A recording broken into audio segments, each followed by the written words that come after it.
ciudadanas y ciudadanos de nuestra querida polis urbana Caracas. Hoy Caracas Ciudad Inteligente vuelve otra vez al escenario, vuelve otra vez a la palestra para traer un tema interesante.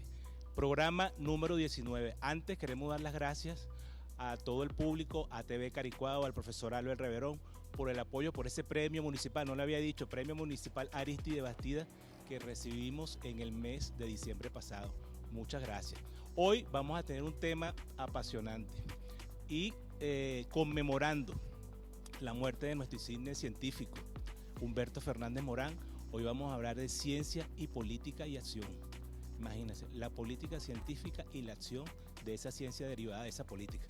Y para ello, bueno, tenemos aquí a mi izquierda al profesor Albert Reverón. Él es el presidente de Fundacite. Y de este lado al profesor Néstor Rivero, gran amigo de la casa, asesor, colaborador, bueno, investigador, doctor en Derecho. El profesor, bueno, mil cosas, que nos acompaña siempre en todo nuestro trabajo, en los proyectos que estamos llevando a cabo en Fundacite. Bueno, y este servidor David Mora. Vamos a comenzar primero dándole la palabra al profe. Vamos a ponernos en contexto sobre la ciencia. ¿De dónde viene la ciencia? ¿Cómo apareció la ciencia? ¿Cuál fue la utilidad, la aplicación que le dio el hombre a la ciencia? La ciencia siempre fue como la conocemos ahorita. Profe, bienvenido. Bueno, no, pero yo, el presidente de Fundacite, no es mío que... Bueno, y vamos a comenzar con Néstor. Pasa que Néstor me pasó la pelota a mí, pero bueno, fíjense, la primera cosa, como dice David, Néstor, estamos aquí en las instalaciones del Ministerio de Ciencia y Tecnología, específicamente aquí en el Museo Humberto Fernández Morán, que hoy, como dice David, hoy 17 de marzo está cumpliendo un año más de su siembra. Fíjate, aquí tenemos una frase, chicos, que yo la quisiera leer. No hay derecho a negarle a las nuevas generaciones de venezolanos la inclusión en este campo de la ciencia y la tecnología. A propósito del tema que hoy vamos a tratar de tocar, como es el tema de pensamiento y acción de la ciencia en Venezuela. No hay una persona que represente más este pensamiento y esta acción, pero que además represente una de las generaciones más brillantes que ha tenido en Venezuela, como es el caso de Humberto Fernández Morán. Néstor, bueno, después de esta introducción, si podemos empezar a conversar un poco sobre eso que hace entre líneas. Ahorita estábamos conversando y tú estabas tratando de explicarnos cómo es eso de la ciencia, al servicio de quién ha estado la ciencia en estos últimos tiempos. Sí, muchas gracias por la invitación, el magíster David y el profe Albert también, docentes universitarios. Fíjense, primero yo creo que hay que hacer una acotación histórica y me gustó mucho cuando se me hizo la invitación, porque habría que ver dentro de la historia de la ciencia. Yo me baso mucho desde el punto de vista epistemológico en Mario Bunge y desde el punto de vista histórico en un libro que yo creo que es fundamental. John Bernal, el marxista inglés, escribió la historia social de la ciencia casi que desde el precámbrico hasta la fecha de su muerte, hasta los años 60, 70, ¿no? Y se puede concluir, entre otros autores, Barsaski, lo que escribió en Venezuela Marcel Roche, Francisco de Venanzi, que hay un discurso científico afuera y adentro que hay que retomar. Y desde el punto de vista histórico, digamos que esta historia comienza con el proceso republicano. Juan Germán Rocio tenía ideas de conexión de ciencia con educación. Elemental es lo que dejó escrito, pero debió haber mucho discurso al respecto. Francisco de Miranda tiene un discurso científico. De hecho, yo me permití, registrando su archivo y otros libros coetáneos, escribir un pequeño trabajo que aquí se me hizo una presentación, Francisco de Miranda y la ciencia de su época. Luego viene ya con la República separada de la Gran Colombia, los dos grandes científicos, José María Vargas, docente y científico en varias áreas, y Juan Manuel Cajigal, el fundador de los estudios de matemática con prosecución. Había habido otros historiadores de las otros docentes de matemática desde la colonia, pero Cajigal creó la academia, que tuvo continuidad a lo largo del siglo XIX y de la cual se desprendieron el Observatorio Cajigal, que aún hoy existe. Dejó obra al paso del tiempo, que es lo que hay que reconocerle a quien se le da el título de maestro, porque forma para que luego siga. El Colegio de Ingenieros fue formado por egresados de la Academia de Cajigal. El Colegio de Ingenieros tiene mucha vitalidad hoy en día, por decir, indistintamente de las circunstancias internas de corriente y de simpatía. Y eso es importante porque estos dos venezolanos de la primera parte del siglo XIX encuentran prosecución en un venezolano brillantísimo de la segunda parte, que figuró mucho durante el periodo guzmancista de Antonio Guzmán Blanco y hasta finales del siglo XIX. Me estoy refiriendo a Jesús Muñoz Tebar, un ingeniero que era militar, que era proyectista y que es un hombre muy admirable que hay que rescatar de las telarañas, de los baúles, porque fue el que construyó el edificio del Observatorio Cajigal, que está en el Calvario. Ya lo había planteado, pero me imagino que en un local provisional, el sabio Cajigal, el matemático. Y este ingeniero trazó caminos, trazó la segunda carretera de La Guaira, adelantó obra ingenieril y de investigación y astronómica, un hombre brillantísimo al que hay que examinar más. Luego tendríamos en el siglo XX, yo me permito comenzar siempre con Humberto Fernández Morán, por ese talento brillante que él resumaba, ¿no? Junto con Cajigal en el siglo XX venezolano, ya nombré a de Venancio, el rector médico y científico, que daba clases siendo rector, tenía los cultivos de sus microbios para el estudio de enfermedades, en el momento en que la universidad estaba asediada y había controversia política muy pugnaz en la primera parte de los años 60 del siglo XX. Tendríamos también, yo me guío mucho por las instituciones que se crearon y que han perdurado hasta ahora o hasta hace poco, aunque tal vez un poco debilitadas, profesores. Ustedes recuerdan la SOVAC allá en los Chaguaramos, el Instituto de Medicina de la Universidad Central de Venezuela, el IBIC, el Centro Fundamental. Para pasar al otro punto, y con esto hago un cortecito, los operadores políticos de la ciencia. La ciencia necesita para obtener relevancia en el mundo académico y en la sociedad, voceros políticos, voceros que tengan discursos, que sepan conectarse con los factores de poder económico, político, cultural, social. Algo de eso tenía Marcel Roche, algo de eso tuvo Humberto Fernández Morán, que en su momento convencer al general Marcos Pérez Jiménez de que había que crear, se le comenzó denominando IBNIC.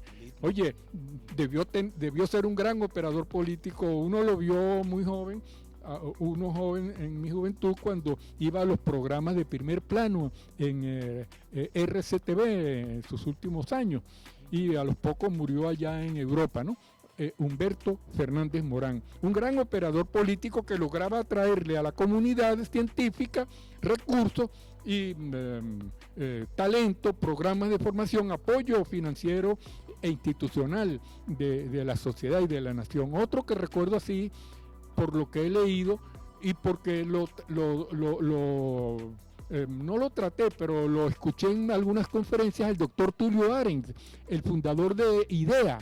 ¿Cómo crear? Convencer, no es que eran difíciles, porque Pérez Jiménez por su lado era un militar muy brillante, indistintamente de su componente de despotismo. El presidente Luis Herrera Campins, el que creó el Teatro Teresa Carreño, ¿no? Un hombre abierto también a la revolución de la inteligencia de Luis Alberto Machado y a la creación del IDEA y a la creación del primer Ministerio Experimental de Ciencia y Tecnología, con la época de Arens, que creo que fue el primer ministro. ¿Cómo olvidar, por ejemplo, yo lo traté y tuve una pequeña amistad porque yo en los años 80, 90 iba mucho a la SOVAC, daban conferencias muy buenas los viernes, los sábados. El doctor Luis Ordóñez. Luis Ordóñez era, creo, no sé si habrá muerto, hermano de la periodista Rosana Ordóñez, muy celebrada comunicadora en los años 70, 80, por lo que puedo ubicar. Y él era un operador político por excelencia. Yo que lo traté, digo que era como que el modelo entre el gobierno de Carlos Andrés Pérez y la comunidad científica. Hacía un enroque y conseguía recursos. Entonces, en cada momento ha habido como un negociador. Lo que hizo de alguna manera Vargas y lo que hizo Cajigal en el tiempo de la llamada oligarquía conservadora, lo que hizo el ingeniero Muñoz Tebar en la época del Guzmanato, lo hicieron estos hombres ahora en la segunda parte del siglo XX. Entonces, no sé, me gustaría dejar para la otra parte los comentarios de la actualidad de acción y práctica y praxis de la política en la Venezuela del siglo XXI.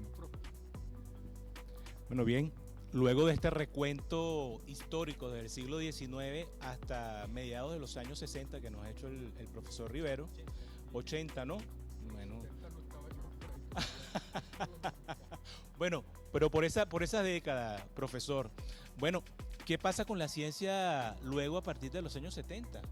A ver, Albert, ¿qué nos puede decir con respecto a eso? Fíjate, yo creo que Néstor ha hecho un apretadísimo resumen de la historia del pensamiento de la ciencia, que creo que tenemos una deuda, Néstor. Es decir, los venezolanos y las venezolanas tenemos una deuda con construir una referencias bibliográficas, referencias sobre libros, videos, sobre la historia del pensamiento científico en Venezuela. Es decir, este es un país no solamente libertadores de países, sino también constructores de muchas ideas, de muchos pensamientos. Parece una asignatura, Álvaro, ¿oíste? Es que se puede dar en la universidad, historia del pensamiento científico. Yo creo que debería de ser una de las asignaturas que debería asumir la Universidad Nacional de la Ciencia. Una especie de ciclo común, ciclo básico introductorio, ¿verdad? Sí, claro, yo creo que eso sería, es decir, para todas las carreras debería de ser una asignatura. Es decir, es difícil ver, comprender o estar en el IBE o en cualquier institución científica sin conocer el pensamiento histórico de la ciencia en Venezuela. Creo que tenemos una materia pendiente, como decía un gran amigo mío, cuando estaban estos temas tan difíciles, David, que quedaban ahí en el tintero, Néstor. Es decir, es un elemento importante que incluso en bachillerato, Néstor, me atrevería a decir, sobre todo ahorita en el caso de la modalidad que tiene de ciencia y tecnología los liceos, debía estudiarse un poco sobre esas cosas. Pero fíjate, voy a referirme a la pregunta que tú me estás haciendo comentario y referencia. Fíjate, evidentemente, ¿cómo pensar hoy la ciencia? Yo me imagino pensando un poco en ese libro o en esa película de Sean Connery sobre El nombre de la rosa, de Humberto Eco. Pensar un poco en Humberto Eco, pensar un poco de cómo a través de la obra podemos ver cómo la trascendencia que tiene la ciencia, pues como Humberto Eco explica el papel de la ciencia en la humanidad, que creo que ese debe ser el tema que nos ocupa. No solamente hablemos de pensamiento, pero la acción tiene que ver cómo la ciencia en estos tiempos ocupa un espacio importante. Aquí la ministra se ha venido empeñando en definir, creo que dos dos imaginarios, para no colocar los dos paradigmas, dos imaginarios importantes. Uno, hay que hacer ciencia para la vida. Creo que eso es muy importante. Y el otro imaginario que me parece ahorita, sobre todo en estos tiempos, ¿cómo haces tu ciencia para la paz? ¿Cómo la ciencia no solamente se pone al servicio de la vida, de la producción, pero también cómo se pone al servicio de la paz? Creo que en estos tiempos, me atrevería a decir, sobre todo en este siglo, creo que esas dos frases son muy importantes y muy trascendentes, que deben de ser discutidas ahorita en este país, sobre todo en el mundo. Incluso me atrevería a decir que son dos frases que pueden ser discutidas en el mundo. Y lo digo por aquella frase que en algún momento señaló el comandante Chávez. ¿Qué era lo que había que cambiar? ¿El clima o el modelo, Néstor? ¿Qué es lo que hay que cambiar? ¿Es el clima o el modelo? ¿Qué es lo que hay que cambiar? Porque mucha gente dice, no, es que hay que cambiar la ciencia. Es decir, más bien no creo, no sería posible que a partir de la ciencia podemos cambiar los modelos, incluso que sean modelos que nos lleven a mayor felicidad en la humanidad. Entonces, creo que es un debate muy duro, muy complejo, porque fíjate, imagínate tú esto que está aquí. El viejo ayer lo conversábamos, entre lo que es la técnica y la ciencia, Néstor, que creo que deberíamos de retomar ese debate. Por cierto, este año se cumplen 90 años de la creación de las escuelas técnicas en el mes de agosto, julio-agosto creo, creado por otro de los personajes, otro de los grandes personajes que está, si tú me hablas de los personajes de la década de los 70 y de los 80, estaría Luis Caballero Mejía entre esos personajes. Pero yo sé que Néstor tiene mucho que hablar sobre esas cosas. Bueno, es importante lo que está diciendo Albert. Yo creo que hay que cambiar el modelo y hay que empezar, tú mencionabas las escuelas técnicas. Yo creo que el modelo, hay que trabajar mucho con el modelo educativo, un modelo que tienda a darle un enfoque diferente a la ciencia. Ese enfoque debe estar para reproducir vida, un enfoque que transversalice todas las asignaturas, que el científico, yo pienso que se ha hecho muy incipientemente. Yo creo que tenemos que cambiar ese modelo y aprovechar. Yo creo que este es el momento, en un momento que vive el país, cambiar ese modelo extractivista por un modelo más productivo, un modelo más al servicio del país. ¿Qué dice el profesor al respecto? No, yo lo que comentaría, ese es un gran debate. Yo creo que usted está tocando, y lo que dice el profe, el centro del nodo, ¿no? ¿Qué debemos hacer? ¿Dónde nos encontramos y hacia dónde debemos ir en materia de ciencia y tecnología? Pero primero, ¿cuáles son las fortalezas y cuáles son las vulnerabilidades? Creo que es importante tomar puntos de partida de realidades para trazarse que hay que reforzar y que hay que eliminar, derogar y replantearse, ¿no?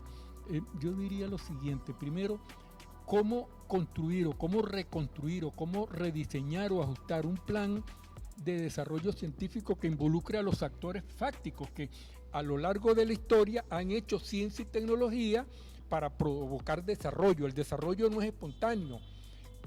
Pudo haber sido espontáneo con la primera máquina del vapor en 1780-85 con James Watt, pero James Watt inmediatamente era un hombre pobre, un innovador popular pobre, buscó apoyo de Boulton, el gran empresario textil, pero un empresario textil sin máquinas, sino manuales, como comenzó el capitalismo industrial, y descubrió que la máquina del vapor, lo que una mano de obra, un obrero le producía en 2 días, una máquina le podía producir 4 o 6 pantalones al día y el obrero le producía un pantalón cada 2 o 3 días, por poner un caso. Entonces, ese proceso fue una simbiosis que se dio entre capital privado y conocimiento y ciencia y tecnología. Segundo, el caso como lo vemos nosotros, la plebe, por decirlo así, la gente del pueblo en todas las regiones del mundo, el inventor solitario, un Arquímedes, un Leibniz, Yo creo que hoy en día el impacto de la investigación tiene que ser colectivo, las grandes corporaciones. Elon Musk es Elon Musk y pone esa industria satelital, Space, como se conoce, al servicio del Pentágono para ubicar dónde están los enemigos de un proyecto conservador y cortarles la cabeza por vía satelital, porque ha desarrollado tecnología. Es un papel dual, ¿no? Papel progresista, te desarrolla conocimiento aplicado, pero luego lo aplica en función de intereses determinados y gana una montaña de dólares por esos contratos, ¿no? ¿Cómo lograr entender ese desentrañamiento? ¿Quién es el gestor fundamental en las políticas y en la construcción de ciencia y para qué la ciencia? Esos son planteamientos que hay que hacerlo, pero para evaluar y medir resultados, porque si no hay resultados no podemos pasar 20 años en un debate bizantino que no logramos traducirlo en cambios, en transformación de la realidad. Identificar los obstáculos, qué es lo que impide que la ciencia en un país como Venezuela, que tiene talentos, cuando usted capta a un pequeño grupo de muchachos con mucha capacidad, con mucha habilidad para un área de conocimiento, van a astronomía internacional y ganan la Olimpiada, van a matemática allá en Singapur, no sé si fue la de Singapur la de matemática, y les dan el premio, el primero o el segundo premio. Muchachos de pueblo, mulatos, mestizos como nosotros, catires, más morenitos, qué sé yo, pero gente de este pueblo venezolano, de esta genética combinada. Profe, yo tengo una inquietud con respecto a lo que usted está diciendo. ¿Cuál es la salida que, por ejemplo, puede tener un innovador de pueblo, un muchacho así como dice usted, un mulato, sí, un negrito, que hace un artesano popular, que crea una invención, al final no queda entrampado con las grandes corporaciones, no lo atrapan, no lo llevan para sí, entonces termina perdiéndose en un marco donde hay espontaneidad, donde no hay visión de Estado para ese tema. Allí es donde el Estado, las distintas instancias, el poder central, el poder regional y los municipios, el Estado como Estado, el poder público, debe trazar respuestas, becar, ir creando redes territorializadas de innovación, de investigación y desarrollo, de conocimiento aplicado. Pienso que, por ejemplo, una clave fundamental para Venezuela es avanzar en lo que se trató de avanzar cuando se hizo la Ley de Ciencia y Tecnología Nacional y cuando, modestia aparte, se nos pidió el proyecto de ley regional del Estado Miranda de Ciencia y Tecnología, la trípode entre educación, comunidad científica y sector industrial productivo. Ahí está la clave, o una de las grandes claves. Eso que hizo Bolton, el empresario textil pre-revolución industrial, con el inventor de la máquina del vapor, esa asociación, y produjo dentro de un modelo de sociedad que salía del feudalismo y entraba en el capitalismo temprano industrial, provocó una revolución que nos trajo hasta hoy, hasta el satélite de Elon Musk, hasta los misiles esos hipersónicos de Irán, y que nos trae a las operaciones con bisturí de nanotecnológico, que lo que antes hacía que el paciente durase 15, 20 días en una cama, ahora es semiambulatoria la intervención, la cirugía. ¿Qué quiero decir con esto? Que para el bien y para lo que no es benéfico para la humanidad, la tecnología, el profesor preguntaba, ¿a quién beneficia la ciencia? Bueno, beneficia a quien la programe, la diseña, quien gestiona la gerencia, a quien patrocina. Caso de China es un caso elocuente, no es el capital privado. Capital privado se ajusta a las políticas de Estado. Se puede desde el Estado gestionar ciencia. La creación de la ciencia es el talento individual, pero el talento individual debe ser aupado, acompañado, estimulado por políticas públicas, definitivamente, y por capital privado. Y cierro señalando un último punto, como esa triple articulación territorializada debe plasmarse en alianzas con empresas públicas y del Estado. Pequibén, aquí en Carabobo, la siderúrgica, tiene procesos tecnológicos, cómo adelantar estas líneas con las universidades, con laboratorios, empezar como se pueda, como empezó China, como empezaron los tigres asiáticos, como empezó Vietnam, como empezó Irán cuando la revolución de los ayatolas en los años 70 para los 80. Entonces cierro señalando que esa experiencia permitirá en algún momento revertir tendencias con alianzas regionales, países como Colombia, países como México o Brasil, con los cuales hay mucha posibilidad de, a partir de las fortalezas en materias primas, lograr una retroalimentación de acompañamiento productivo, tecnológico y de programación de líneas de investigación. Albert, academia, Estado y, no sé, inclusive, ¿por qué no decirlo?, sector privado. ¿Se puede hacer esa articulación en Venezuela? Es que yo creo que ya la estamos haciendo. Sí, creo que ahí Néstor señaló una cosa muy importante. A esa triada que tú estás diciendo hay que incorporarle el territorio y la gente, que creo que eso es lo que hasta ahorita ha venido funcionando. Creo que las posibilidades reales de la humanidad están allí. No hay más otra salida. Es decir, la humanidad nos ha demostrado con claridad esas cosas. Yo creo que es muy elocuente el ejemplo que acaba de colocar Néstor, lo que significó la revolución industrial. Es decir, negarse a esas posibilidades es muy difícil. Es decir, negarse a esta posibilidad es muy difícil, porque este es el resultado del propio hombre y de la mujer, por supuesto. Que creo que es el resultado del avance de la humanidad. No sé, es como negar el avance de la humanidad. Es decir, imagínate tú, no vamos a hacer investigación, no vamos a hacer ciencia para que no nos perjudique. Eso no tiene sentido. Es decir, el problema, insisto, es cómo tú haces ciencia para seguir viviendo bien, cómo haces ciencia para producir, cómo haces ciencia para que la gente sea más feliz. Entonces creo que ahí está parte de la clave de las cosas. Es decir, yo digo que estamos viviendo momentos muy importantes. Diría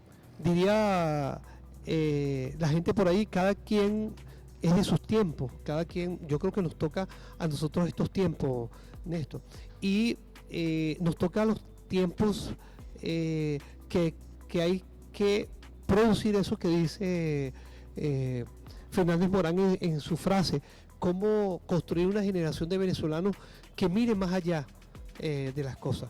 Yo creo que está planteado eso, Néstor. Creo que cada vez que uno asiste a una escuela, en los recorridos que hace, cada vez que conversa con un compañero que se acerca a la ciencia, creo que hay la disposición y el deseo profundo de hacer esas cosas. Cómo construir políticas públicas, que es lo más complejo. No es fácil construir políticas públicas en el ámbito de la ciencia. Cómo los sectores empresariales apuestan a la ciencia, Néstor. Cómo los sectores empresariales venezolanos, David, el reto está en el sector empresarial.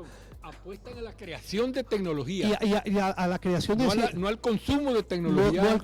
Yo estoy de acuerdo contigo. ¿Cómo inviertes? Es decir, el problema ahorita, porque normalmente siempre las políticas públicas de ciencia y tecnología solamente se ven hacia el sector público como generador. Claro, yo creo que el sector público tiene una gran responsabilidad cuando crea los centros de investigación, cuando crea los centros de investigación en las universidades, cuando desarrolla una política de talento a nivel de los colegios, pero también el sector público tiene responsabilidad.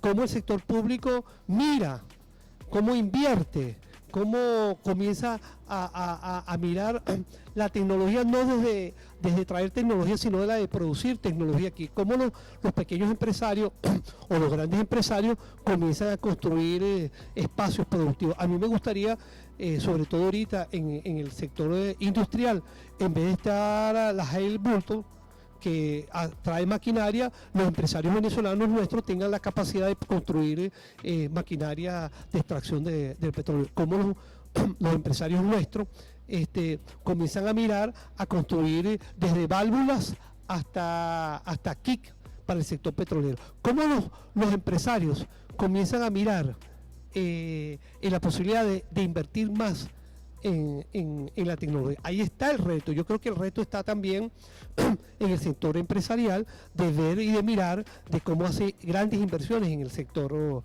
de la ciencia y la tecnología. El problema no es simplemente pagarle al OCTI, porque normalmente el sector empresarial, bueno, me quita un porcentaje de la LOCTI, pero no desarrolla tecnología. El problema no es que me quite, sino quítame, pero también desarrolla solo por un cumplimiento legal.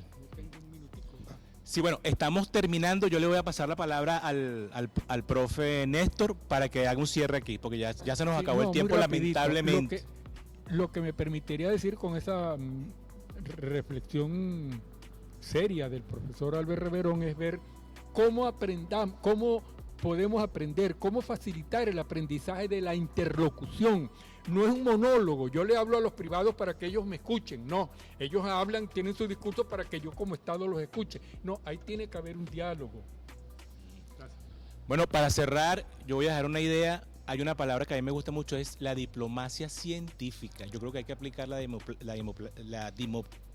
diplomacia científica y sobre todo en este contexto que tenemos ahorita, sacarle provecho a este contexto.